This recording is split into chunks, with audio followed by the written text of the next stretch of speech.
morning from West Virginia. Last night's sleep was pretty great. So I left Columbus yesterday at around 5 o'clock, and I'm en route to Overland Expo East, but there was no way yesterday I was going to make it the whole 6.5 hours. I was up super early the day before, had a long day at work. So what I did was I stopped over at Audra State Park in West Virginia. I think that's how you say it. And I just slept. I got in around 9:30, 10 o'clock last night, and back behind me, see the rig?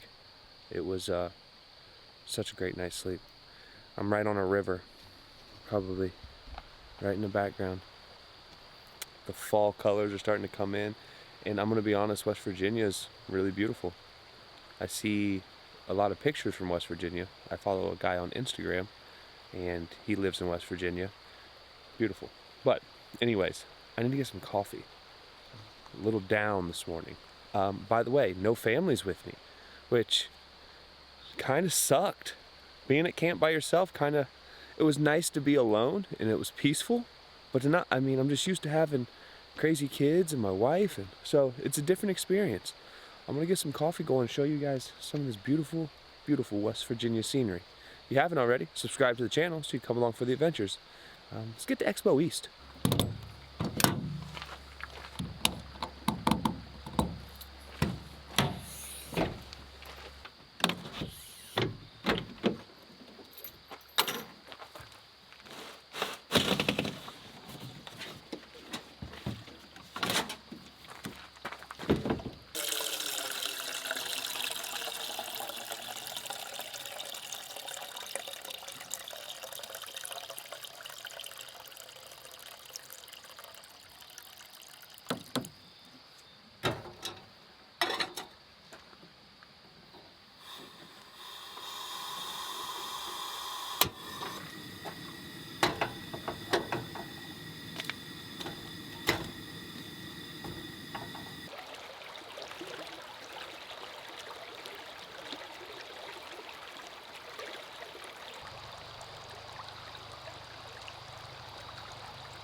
Well, camp is broke, coffee's drunk, teeth are brushed, and I'm ready to hit the road. So obviously I'm making my way down to Expo East, but because I'm going to be in West Virginia and Virginia, there's a bunch of beautiful landscape photography opportunities.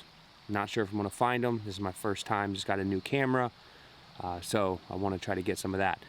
Second, got my mountain bike with me, and I want to ride some of these trails. That's part of it for me, is being able to go out and not only camp and explore places by vehicle, but also by bike. It's something that I've grown fond of quite quickly. The river behind me is a beautiful spot here in Audra, I believe I'm saying that correctly, State Park in West Virginia. This is definitely a spot that I would come back to and bring the family and just hang out for a couple of days. It seems like every time I go somewhere, I say, man, I could spend a couple of days here. Every place I go, because there's so many beautiful places. But I'm gonna get in the Jeep. I'm gonna start making my way southeast towards Virginia.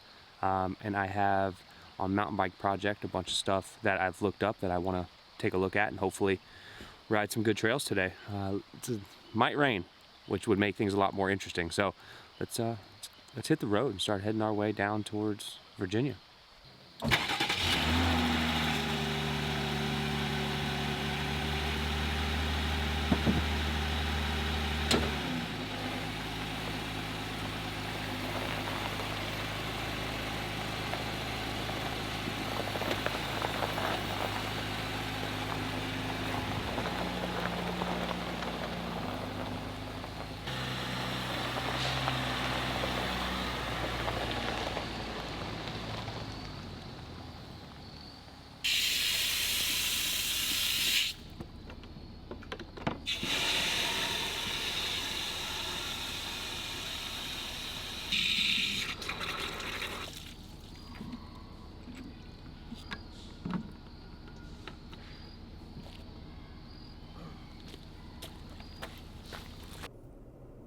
On my way to camp the night before, the roads that I'm currently traveling were completely covered in fog.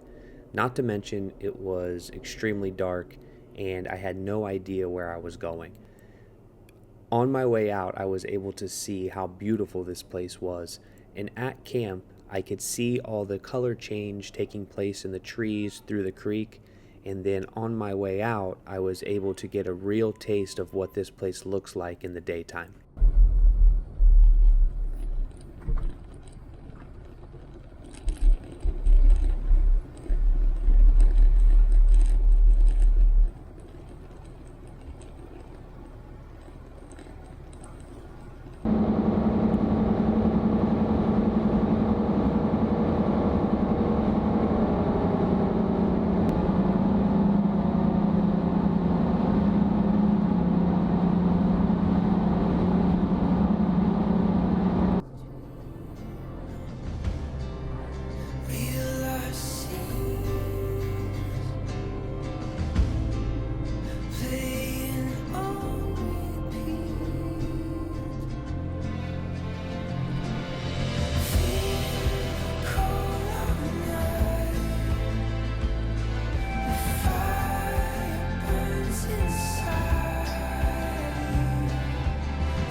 Okay, so mountain biking didn't happen today.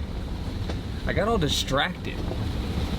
There's so many beautiful colors. In West Virginia, where I'm at now, oh gosh, is not nearly as colorful as West Virginia was, which is fine. Just met up with Overland and his whole crew, and now we're gonna go try to find camp. It's about 5:30, so we should get to camp at a decent time, which will not put me into camp at 9 o'clock, and that was just a whole thing. So we're gonna keep heading. We're on Forest Road 36, I believe, here in Virginia. We're gonna start working our way to the expo, so see what we can get into on the next couple of days.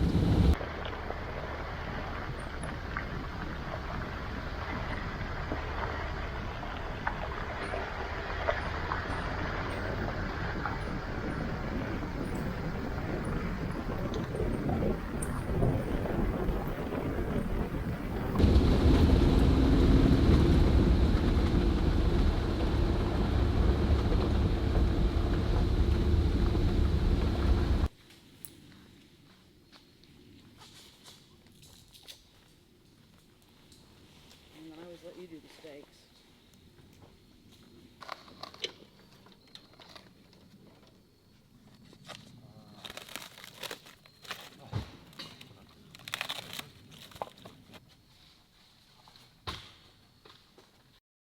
All right, good morning from camp. Last night we got in. I didn't really do any filming of dinner, but I cooked a really good dinner. Everyone's asking me, why didn't you film it? Because I just wanted to hang out. Behind us, we have a whole group of people, some new people and some familiar faces. I'm gonna walk you around camp and show you some of the rigs that we got. And hopefully we'll get on the road here. It's about 9:15, so we'll probably get on the road and start making our way south towards Expo East. Should have some good footage today. So I'm excited to have you guys along. Thanks for coming and sticking around. Yesterday was a long day. Today should be better. So anything outside of that, yeah, everything outside of that realm is gonna tear you down, yeah. But we would, if you get people below 12%, body fat check, then I'm 10%. No, you're not. Yeah. You're not 10%. Yeah, how did they check it? You're probably.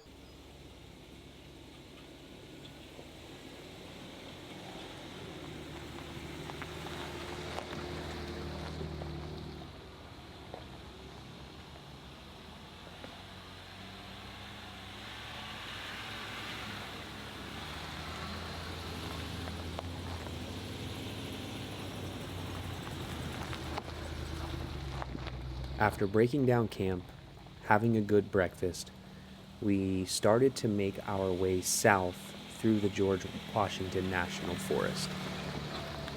Along the route, Bill from Cottywample Overland had marked several spots that he had found on iOverlander that may be suitable for a group of our size. Traveling with a large convoy is a lot of fun, but it does come with its challenges. One of those being finding camp spots that are suitable for 5 or 6 large vehicles. Not to mention, shortly after we got onto the trail, we ran into our first locked gate of the day, and everyone had to make a U-turn to head back the other direction. And that's another thing that can be a little bit tricky when you have this many rigs with you.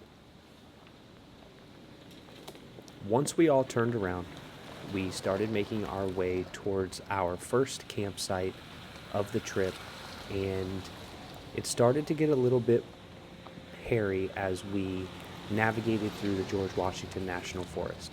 There had been tons of rain over the past couple of days, and the entire trip was pretty much overcast. After a brief time on the pavement, we made our way back to the trail and started searching for camp.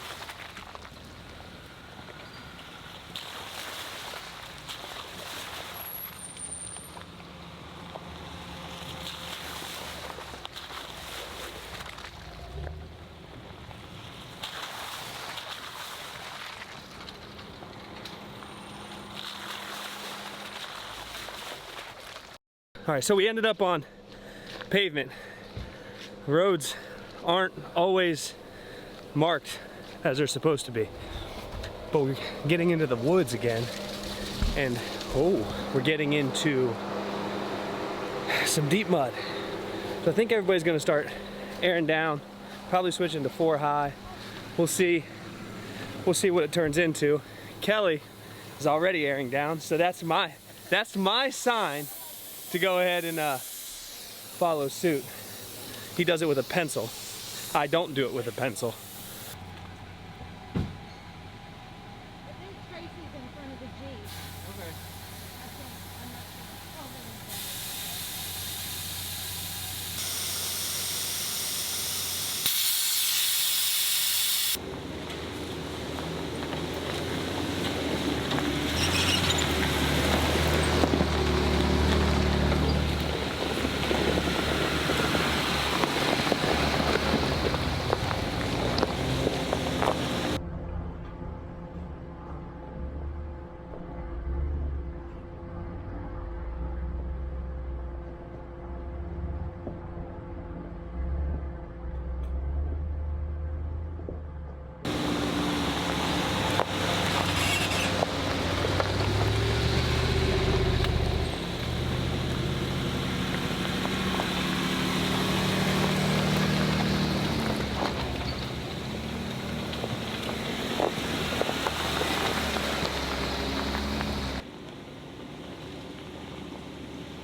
All right, it's lunchtime. Everybody kind of pulled off this little section Bill found, actually Deb found. Nice little overlook for everybody to eat lunch. So that last little section was fun. Nothing crazy, but it was fun. Gave us a little bit of excitement. And I think that's what everybody was, I guess that's what everybody's always after. I don't know. But we're gonna have some lunch. We're gonna hang out for a little bit. And then we're gonna get back on the trail. I'm not exactly sure where we plan on camping tonight, but I know we'll get there eventually. Well, at least hopefully we'll get there eventually. So, got some great people with us. It's been a lot of fun so far, so I'm excited to see what else we get out of all this. But if you guys haven't already, Cottywomple Overland YouTube channel, definitely check that out. And then Down South Off Road, if you haven't checked their YouTube channel out, check it out. It's a lot of fun. They're a lot of fun. You might get to see them naked. I don't know. You never know, but you might get to see them naked, or you might not even know they're naked. But that's what they do. And it's from my hip flexors being so tight. After airing down our tires, we quickly found ourselves in some deeper mud than what we had expected. This route that Bill had made took us through the George Washington National Forest using all accessible forest roads. So if this is the type of travel that you're interested in, all you have to do is be able to find these forest roads. And typically what most of us use is Gaia GPS to plan our routes prior to taking off on an adventure.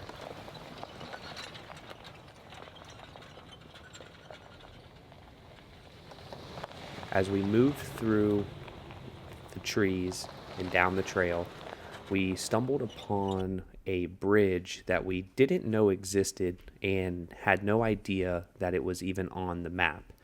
This bridge took us underneath the Blue Ridge Parkway and allowed us to come out on the other side of this trail and make our way onto a more suitable forest road that is much better maintained than what we were on.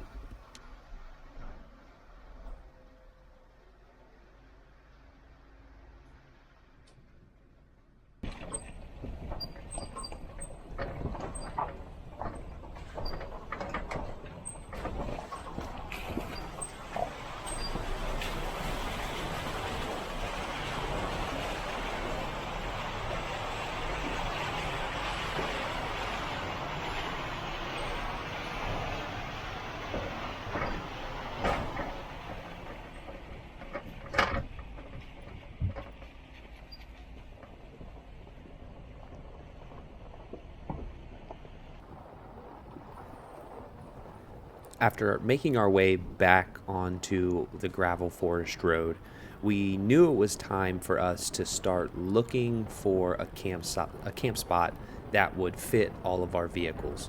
Now, like I had mentioned previously, Bill had marked some camp spots on iOverlander, and if you're not familiar with iOverlander, it's a free app that provides so much information to people who are looking to find camp spots, whether it's dispersed camping or campgrounds that are in the national forest or the different areas that we travel to.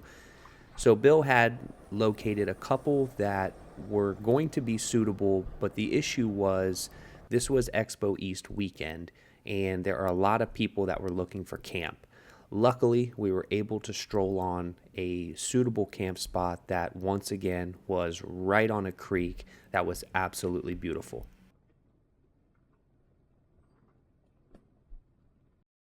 All right, camp has been commandeered. This one's good. This one's huge. I'm gonna mark this one on Gaia because we might be bringing everybody back here, but there's spots. I mean, we have that you could fit 10 vehicles here, I'm assuming, if you really wanted to. A couple fire pits, a couple of different little camp areas, and then my favorite of all time, the beautiful sound of flowing water. So we got Jenna down here just admiring all that it is. It's this one will work. So I'm gonna get camp set up, probably take a couple more shots of this beautiful water, get some dinner going, and that's it for me. I'm gonna end the video right here. Thank you for watching. and subscribe if you're not subscribed. And if you're going to Expo East, you're not going to see this until after Expo East. But I appreciate you guys for watching, and we'll see you on the next one.